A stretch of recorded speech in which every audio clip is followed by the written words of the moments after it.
सिक्के हमेशा शोर करते हैं, नोट हमेशा खामोश रहते हैं। लिहाजा जब आपकी कीमत बढ़ जाए तो आप भी शांत रहिए, पुरसुकून रहिए, शोर करने की जिम्मेदारी दूसरों को दे दीजिए। और वाकई यही ज़िंदगी की ख़ास कहानियाँ हैं और ऐसे ही आम लोग कुछ ख़ास बनकर ज़िंदगी में कुछ अच्छा कर जाते हैं, बेहतर कर जाते हैं। कुछ ऐसी ही कहानियाँ लेकर आज फिर हम हाजिर हैं प्रोग्राम गुड न्यूज़ जज्बा इंडिया के साथ। मैं हूँ रेशमा, मेरा आदाब कीजिए कबूल। दोस्तों, आजकल फ्रिज का ज़माना है, रेफ्रिजरेटर का ज़माना है। लोग इसका खूब इस्तेमाल करते हैं, यानी कोई चीज़ ख़राब ना हो इसके लिए फ्रिज का इस्तेमाल किया जाता है। लेकिन आज हम आपको एक ऐसे गांव में लिए चलते हैं जहां होता है दूध का कारोबार। और वाकई दूध का कारोबार जहां पनप रहा है, वहीं इस गांव की ख़ास बात यह है कि यहां रिवायती तरीक़े से दूध को हिफाजत की जाती है, दूध का ख्याल रखा जाता है, यानी कि दूध ख़राब नहीं होता। और ये तरीक़ा है दूध खोट का। किस तरह से दूध खोट को बनाया जाता है, क्या है ये रिवायती तरीक़ा और किस तरह से ये गांव वाले इसका इस्तेमाल करते हैं, आइए जानते हैं इस रिपोर्ट में।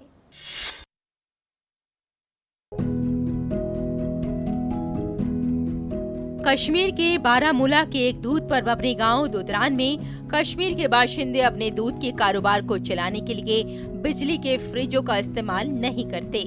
79 घरों का ये छोटा सा गांव बहुत खास है क्योंकि यहाँ के लोग रिवायती तरीके को अपनाते रहे हैं। दूध को ज्यादा देर तक जखीरा करने के तरीके को अपनाने वाले अहले खाना का कहना है कि कई नस्लों से उनके पास आमदनी का कोई जरिया नहीं था, लेकिन उन्होंने दूध का कारोबार किया और इसके लिए रिवायती तरीका अपनाया। इनमें से बहुत से लोगों के पास अपनी जमीन नहीं है, लेकिन वो दूध और दीगर दूध की मसनूआत बेचकर अपनी रोजी कमाते हैं। हमारे बड़े जो है ना, वो यही भैंस वगैरह गाय रखते हैं, फिर इसको घी दूध बनाते हैं। नाम इसको रखा जाता है दुदरन, दोदवन था, ये बेहक था पहले, फिर यहाँ से इसको गांव बन गया। ये चश्मा जो है ना, ये उस फ्रिज से अच्छा है, क्यों ये पानी के ऊपर है। वो जो फ्रिज होता है वो पावर पर है। पहले मक्खन बनाते हैं, फिर घी बनाते हैं और लस्सी, ये सब कुछ घी को हम बिक्री करते हैं। ये हमारे बुज़ुर्गों ने बनाया है और हम भी इसी को चला रहे हैं सर। हम सिर्फ हमारा काम जो है, सिर्फ हम गाय ये माल मवेशी रखते हैं सर, फिर गाय से दूध लेते हैं, वो इसमें रखते हैं, उसके ज़रिए से मतलब फिर मक्खन बनती है, घी बनती है, लस्सी बनती है सर। बस इसी पे हमारा जो है वो गुजारा होता है। ये जो है सर, ये मतलब 24 घंटे ठंडा ही रहता है, बिल्कुल ये फ्रिज की तरह नहीं है तो बिजली आई तो ठंडा, नहीं आएगी तो गर्म, नहीं सर, ये 24 घंटा ऐसा ही रहता है। अगर इसमें 1 महीने 2 महीने 3 महीने भी कुछ भी रखेंगे सर, वो ख़राब नहीं हो जाएगा, बिल्कुल ठंडा रहता है। कई दहाइयों से दुदरान के खवातीन दूध, पनीर और मक्खन को महफूज रखने के लिए दूध खोट का इस्तेमाल कर रही हैं। इस मुनफरिद तरीके में दूध को छोटे कुदरती गार नुमा ढांचे में महफूज किया जाता है, जिसे दूध खोट्स कहा जाता है। ये खोट बुनियादी तौर पर पत्थरों और लकड़ी से बने छोटे घर होते हैं, जिन्हें एक बाड़ के अंदर रखा जाता है ताकि जानवरों को दूध और दीगर चीजों से दूर रखा जा सके। यहाँ लोग सिर्फ गाय के दूध और इसकी मसनूआत की तिजारत करते हैं। ये खवातीन इस बात को यकीनी बनाती हैं कि उनकी खास डेयरी मसनूआत को ताज़ा रखने के लिए ये सिर्फ सही दर्जाए हरारत पर रहें। यही नहीं, ये दूध खोट दूध, पनीर और मक्खन समेत अपनी डेयरी मसनूआत के लिए मशहूर है। ये जानवरों को आवारा जंगली हयात के हमलों से भी बचाते हैं। सर्दियों में खोट के अंदर मिट्टी या स्टील के बर्तन में ताज़ा दूध रखते हैं, जिसकी वजह से ये गर्म रहता है और आसानी से दही में बदल जाता है। मसनूआत की कुदरती खूबी को महफूज रखने का ये एक जबरदस्त तरीका है। किसी भी मसनूई हिफाजती सामान से आरी दुदरान के दूध खोट से दूध की मसनूआत कुदरती खूबियों का सबूत है और सेहत और ग़िज़ाई अज्जा से भरपूर है। दूध जखीरा करने का ये निजाम दुदरान में लोगों की तरफ अपनाया जा रहा है, जो मनफी आबो हवा के असरात को कम करने में मुआविन है। बिजली इस्तेमाल करने वाले रेफ्रिजरेटर से गुरेज करते हुए गांव अपने कार्बन फुटप्रिंट को कम करता है। इस तरह माहौलियाती पायदारी को फरोग मिलता है। Bureau report, DD news.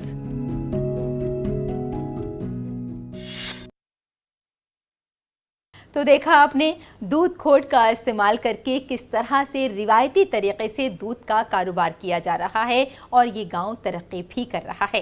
चलिए अब आपकी मुलाकात कराते हैं गोपाल नाग से। आपको बता दें कि गोपाल एक दिव्यांग हैं, बावजूद इसके उनके अंदर गजब का हौसला है।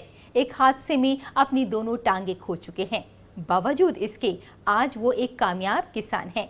न सिर्फ खुद खेती करते हैं, सारा काम खुद करते हैं, बल्कि दीगर किसानों को भी बताते हैं कि किस तरह से खेती की जा सकती है, किस तरह से ऑर्गेनिक खेती की जा सकती है। तो चलिए मुलाकात करते हैं गोपाल नाग से।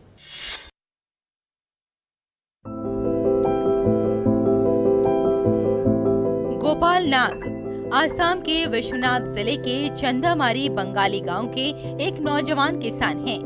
वो 2014 में गुवाहाटी के जोराबाट में एक सड़क हादसे में अपनी दोनों टांगे खो बैठे थे। डॉक्टरों ने 5 सर्जरी की, लेकिन वो इसकी टांगे नहीं बचा सके। लेकिन टांगे ना होने के बावजूद गोपाल अब बहुत खुश हैं। गोपाल नाग अब एक कामयाब किसान हैं। अब वो बहुत से लोगों के लिए रोल मॉडल हैं। एक सेहतमंद आदमी की तरह वो तमाम खेती बाड़ी खुद करते हैं। गोपाल अब धान की खेती में मसरूफ हैं। गोपाल तमाम काम खुद करते हैं, हल चलाते हैं, पावर ट्रिलर से जमीन जोतते हैं और बीज डालते हैं। सलाद, बैंगन, शिमला मिर्च जैसी मुख्तलिफ सब्जियां उगाते हैं। कुछ दिन तक तो मायूस होकर बैठा रहा, फिर मेरे माँ के माने आशीर्वाद से आज दरिया में सीजन बाय सीजन मैंने खेती बाती करता हूँ और खेती के चलते ही मेरा घर परिवार सब कुछ सही सलामत चल रहा है। सीजन बाय जैसे अभी तो धान का खेती है, तो उसके बाद साग सब्जी ये सब का खेती है, चाय पत्ता का। सरकार से अभी तक तो हमको पीएम किसान का वो आसनी जो है वो मिला है। बाद में हमारा जो कृषि विभाग का जो सार लोग हैं आते हैं हमारे पास, समय समय जो बीज होता है, खाद होता है, वो सब हमको मिलता है। कृषि विभाग से भी हमको मदद मिलता है। गोपाल नाग भी चाय के बागात जैसे मुख्तलिफ कामों में मसरूफ हैं। नौजवान अपनी टांगों के बगैर भी सब कुछ कर सकते हैं। जिला इंतजामिया की जानिब से एक मिसाली किसान के तौर पर एजाज से नवाजे गए गोपाल नाग ने साबित कर दिया है कि हिम्मत हो तो कोई भी मुश्किल आड़े नहीं आ सकती। ये साबित करके गोपाल समाज के लिए एक मिसाल बन गए हैं। Bureau report, DD news.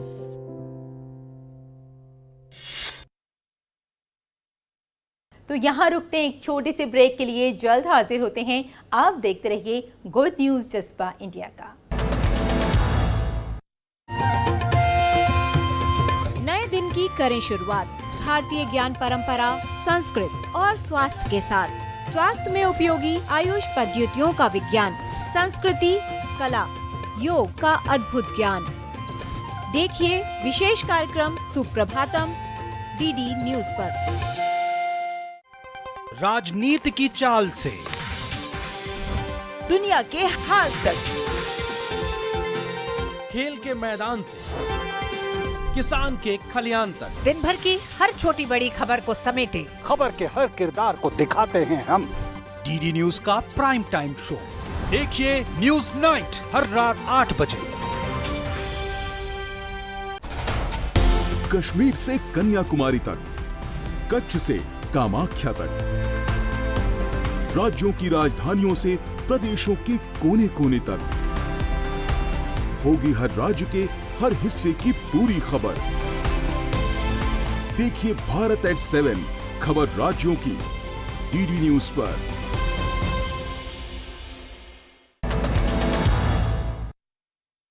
दोस्तों आइए अब आपकी मुलाकात करवाते हैं प्रयागराज के कुछ नौजवानों से। ये नौजवान आम तो हैं, लेकिन काम कर रहे हैं बेहद खास। जी हाँ, गरीब बस्तियों में जाते हैं, वहाँ बच्चों को इकट्ठा करते हैं और उन्हें मुफ्त तालीम देते हैं। सिर्फ तालीम ही नहीं, बल्कि उनकी कॉपियों का या फिर उनकी ड्रेस का भी पूरा इंतज़ाम करते हैं। और कोशिश यही रहती है कि बच्चे ज़्यादा से ज़्यादा तालीम हासिल कर सकें। उनके घर भी जाते हैं, उनके घर वालों को भी बेदार करते हैं। और आज इनके पास बेशुमार बच्चे आ रहे हैं, और ये वही बच्चे हैं जो आज चाहते हैं कि वो आगे चलकर डॉक्टर बने या फिर इंजीनियर बने या फिर उस्ताद बने। वाकई ये कमाल किया है इन नौजवानों ने। तो चलिए आपकी मुलाकात करवाते हैं इन्हीं खास नौजवानों से।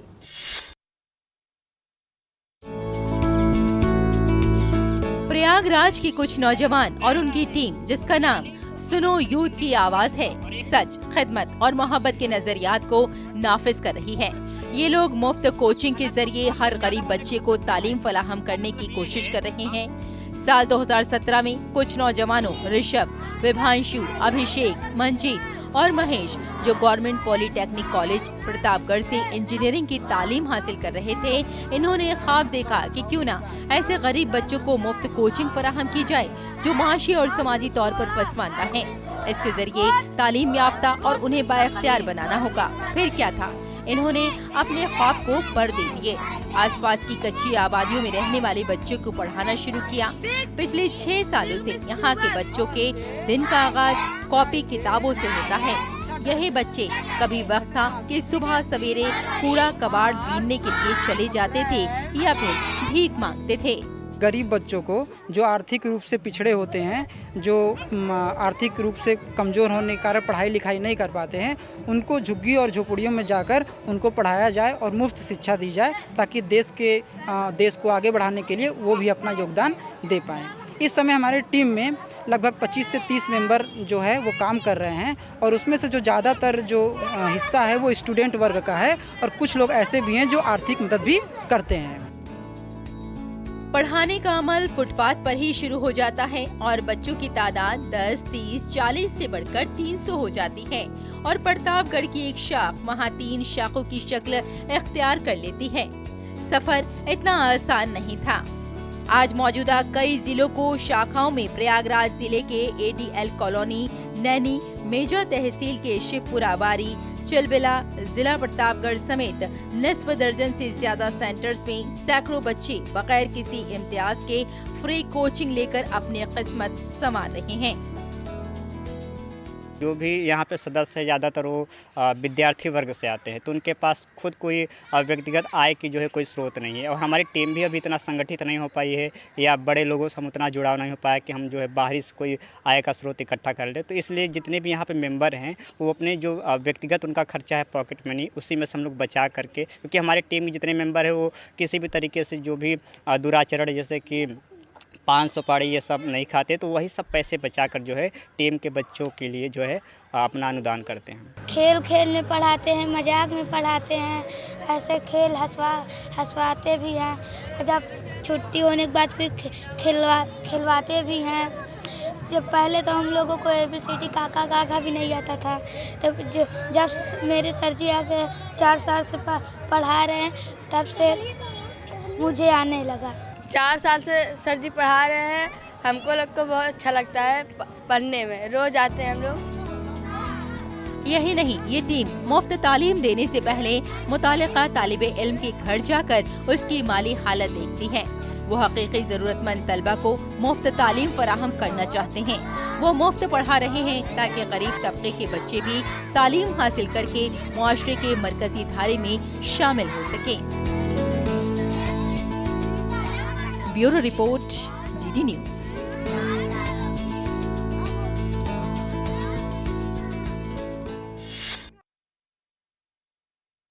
कैथल श्री नारायण सेवा समिति नाम से ही जाहिर है कि खिदमते खल्क का जज्बा है, यानी किस तरह से लोगों को फ़ायदा पहुंचाया जा सकता है, किस तरह से लोगों की खिदमत की जा सकती है।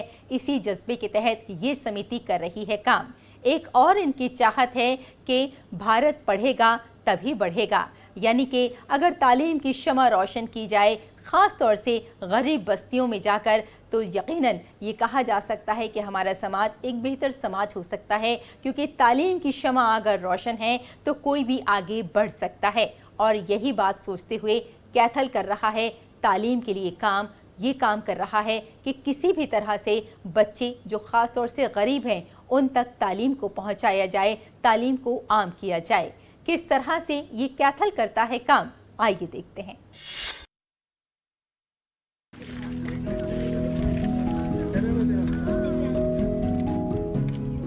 पढ़ेगा इंडिया तो बढ़ेगा इंडिया, इस सोच के साथ कैथल की श्री नारायण सेवा समिति के रजाकार कच्ची बस्तियों में रहने वाले गरीब बच्चों में तालीम की शमा रोशन कर रही हैं। कई असातिज़ा भी इस तंजीम से वाबस्ता हैं जो हर शाम कच्ची आबादियों में जाकर बच्चों को पढ़ाते हैं। कैथल शहर के बाहर 18 कच्ची आबादियों में सेंटर चलाए जा रहे हैं, जिसमें पहली से 12वीं जमात के तकरीबन 730 बच्चों को शाम के वक्त कमेटी के अराकीन की निगरानी में असातिज़ा के जरिए तालीम दी जाती है। यहाँ बच्चों को खेलों की तालीम भी दी जाती है और योगा में शख्सियत साजी पर भी खुसूसी तवज्जो दी जाती है। यहाँ असातिज़ा बच्चों को मुफ्त तालीम फराहम करते हैं, वहीं तंजीम के लोग उन्हें अच्छी अक़दार फराहम करते हैं। 3 बातों में एक बात जज्बा हुब्बुल वतनी को बेदार करते हैं और बच्चों को खेलों और सकाफती प्रोग्रामों के जरिए तालीम भी दी जाती है।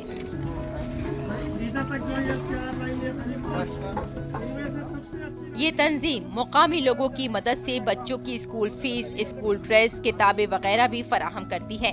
खास बात यह है कि इस काम के लिए बच्चों से कोई फीस नहीं ली जाती। तालीम का ये काम पिछले 15 सालों से मुसलसल जारी है। 5-7 बच्चों को लेकर ये सिलसिला शुरू किया और बच्चों को पढ़ाना शुरू किया, बच्चों को खिलाना शुरू किया और खेल खेल में उनको पढ़ाना शुरू किया।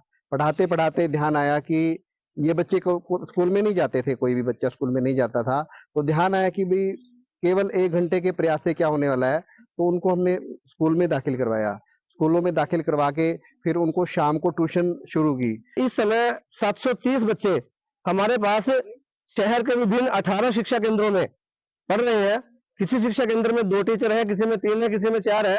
जैसे जैसे बच्चे वहाँ पे हैं, किसी में 100 है, किसी में 50 है। तो हमने ये सिस्टम बनाया हुआ है, सभी केंद्रों पे 18 के 18 केंद्रों पे हमारा सभी का मेंबर्स की ड्यूटी लगी हुई है। वो सभी उसकी देखरेख करते हैं और सभी टीचर से मिलके, सभी बच्चों से मिलके उनकी जो भी जरूरतें होती है, हम समाज के सहयोग से उसे पूरा करवाने का प्रयास करते हैं। मेरे पापा यूपी में चूड़ियाँ बेचते थे, इस कारण वहाँ पर चूड़ियों का काम बहुत होता था, इस कारण यहाँ पर आए। यहाँ पर मुझे मेरे मम्मी पापा को पता चला कि यहाँ पर ट्यूशन चलाई जाती है, इसलिए मैं यहाँ पर और मेरे भाई बहन यहाँ पर पढ़ने आते हैं। यही नहीं, तंजीम स्कूल के बाद बच्चों की आला तालीम और कोचिंग का भी इंतजाम कर रही है। बच्चों को बसों के जरिए शहर के कई अच्छे स्कूलों में पढ़ने के लिए भेजा जाता है।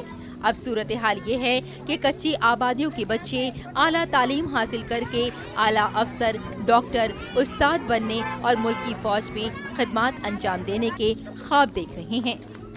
Bureau report, DD news.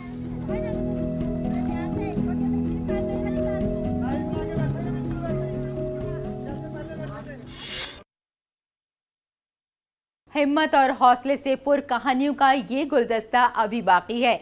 हमारे साथ रहिएगा और देखते रहिए गुड न्यूज जज्बा इंडिया का।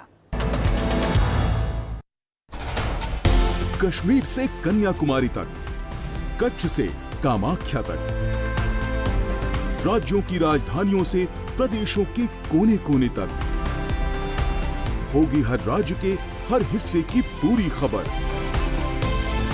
देखिए भारत एट 7 खबर राज्यों की DD न्यूज़ पर।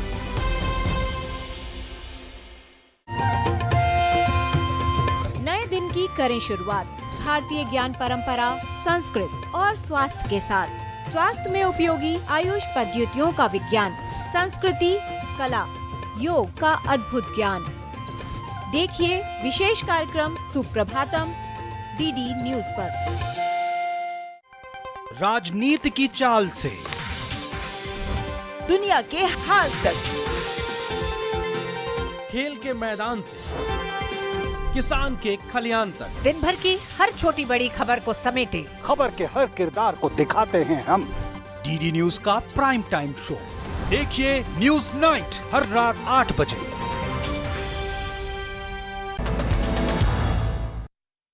दोस्तों, कई बार जिंदगी में यूं भी होता है कि हमारा शौक हमारा प्रोफेशन बन जाता है, लेकिन कई बार यूं भी होता है कि प्रोफेशन अलग होता है और हमारा शौक अलग होता है। और अगर ये शौक किसी कला का है तो फिर कहना ही क्या। तो चलिए मुलाकात करते हैं लालजी भाई से। लालजी भाई पेशे से सहाफ़ी हैं, यानी एक जर्नलिस्ट हैं। बावजूद इसके लकड़ी की खूबसूरत नमूने बनाते हैं। किस तरह से ये अपने फ़न को टाइम देते हैं, किस तरह से इनकी सोच है अपने फ़न के लिए, अपनी कला के लिए, आइए जान लेते हैं इस स्टोरी में।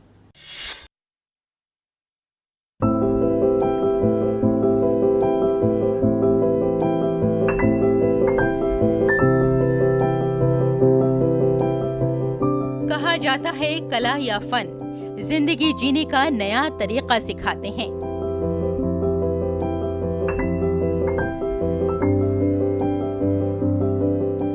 फन के तई ईमानदारी और सच्चाई एक फनकार बना देती है। इसी तरह आनंद जिले के लालजी भाई हैं, जो पेशे से सहाफी हैं, लेकिन जिंदगी में अपनी कला को साथ लेकर चलते हैं।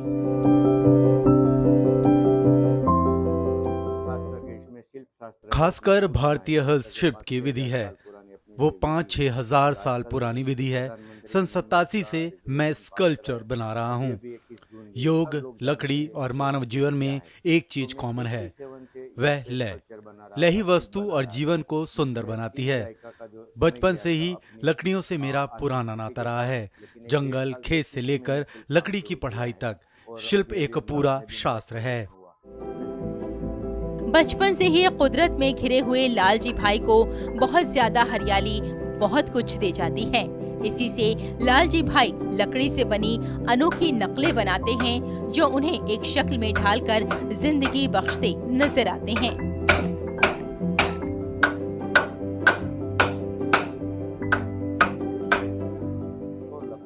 योग स्कल्पचर में टेक्निक मायने रखती है और मेरा फोकस आकृति बनाते वक्त तकनीक पर रहता है। सबसे पहले एक छोटा ड्राइंग बनाते हैं। ड्राइंग बनाने के बाद उसे लकड़ी पर पूरा उतार देना होता है। लकड़ी को योग की शक्ल देकर अपनी कारीगरी से लालजी भाई उस शख्स के लिए तहरीक का जरिया बन जाते हैं, जो ये कहते हैं कि काम के साथ फन के लिए वक्त नहीं होता। वो बतौर सहाफी काम करते हैं, लेकिन अपने फन को वक्त भी देते हैं और अपनी कला को एक खूबसूरत शक्ल भी दे रहे हैं। हर रोज अपने काम की थकावट के बावजूद अपने शौक और कला से जीने वाले लालजी भाई सबको मुतासिर करने का काम करते हैं।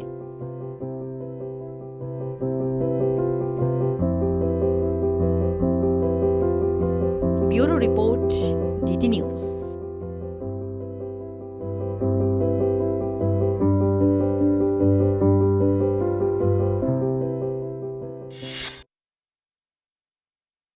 मैं जिंदगी के साथ दूर तक गया, ये और बात कि तारुफ ना हो सका। बेशक जिंदगी को समझना बहुत मुश्किल काम है, लेकिन जो लोग इसे समझ जाते हैं वो न सिर्फ अपने लिए जीते हैं, बल्कि दूसरों के लिए भी वक्त निकालते हैं और उनकी बेहतर जिंदगी के बारे में सोचते हैं। यही तो है गुड न्यूज़ जज्बा इंडिया का। फिलहाल आज के लिए इतना ही, लेकिन जाने से पहले हमेशा की तरह आपसे हम इतना ज़रूर कहेंगे, अपने चेहरे पर एक मुस्कुराहट रखिए, क्योंकि जब आप मुस्कुराते हैं तो दूसरों को मुस्कुराने का सबब दे जाते हैं। फिलहाल bye bye and take care.